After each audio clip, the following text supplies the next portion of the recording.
이준석 국민의힘 대표의 우크라이나 방문, 그리고 공천 개혁을 포함한 혁신위원회의 추진. 당 내부에서요, 공개적으로 이에 대해서 불만의 목소리가 나오기 시작했습니다.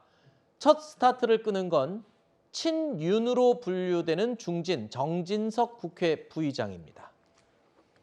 자, 이 대표가 정부와 대통령실이 난색을 보였는데도 불구하고 우크라이나 행을 고집했다라면서 자기 정치를 하는 게 아니냐, 그렇다면 보통 문제가 아니다라고 지적을 한 겁니다. 정진석 부의장과 함께 또 다른 친윤계로 뽑히는 권성동 원내대표 역시 혁신위를 거론하면서 이준석 대표를 지적하고 나섰습니다. 혁신을 발족하려면 좀 더 많은 준비를 한 다음에 하는 것이 저는 옳았다 이런 생각이 드는데 좀 성급했다는 측면은 있습니다. 정진석 부의장께서 페이스북에 이준석 대표의 우크라이나 행위에 대해서 비판적인 글을 올려주셨는데 당내 민주주의가 활발한 증거다 저는 그렇게 생각을 하고 있습니다. 우리 정당의 구성은 누구나 뭐 당 대표든 원내 대표의 그런 방침이나 행동에 대해서 자유롭게 비판할 수 있는 것은 좋다 그런 생각이 듭니다. 자, 두 의원의 지적, 자기 정치하는 거 아니냐, 그리고 너무 성급했던 것 아니냐, 이런 지적에 대해서 이준석 대표는요, 우크라이나 현지에서 SNS에 글을 올렸습니다. 그러면서 이렇게 말했습니다. 어차피 기차는 간다.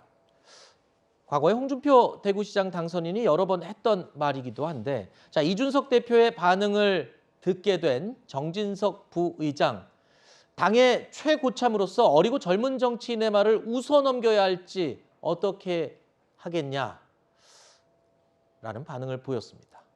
자, 그동안 대선과 지방선거 등 굵직한 정치 이벤트에 가려져 있던 국민의힘 내의 주도권 경쟁이 이제 모든 이 선거가 정리되자 서서히 물 위로 올라오고 있는 것으로 분석이 됩니다.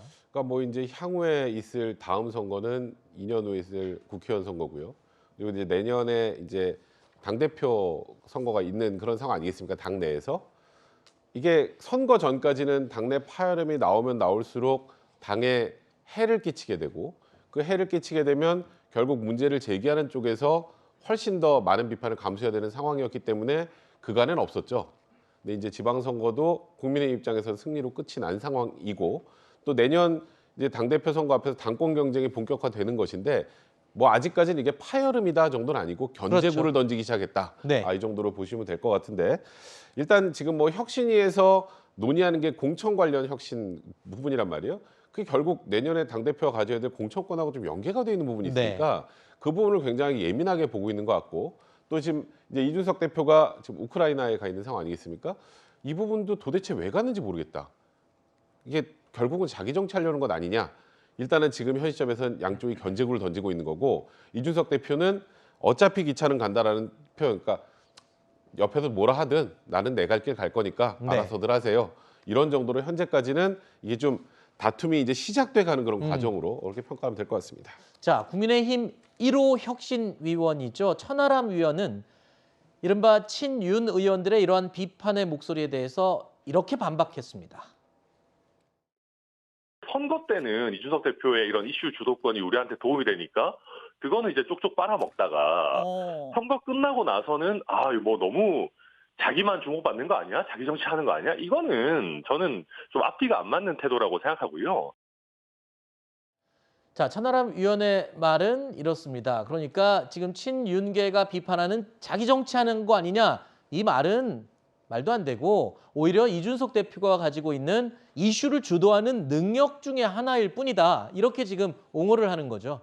옹호하는 입장에서는 그렇게 얘기할 것 그렇죠. 같은데요. 좀 객관적으로 떨어져서 냉정하게 보면 네.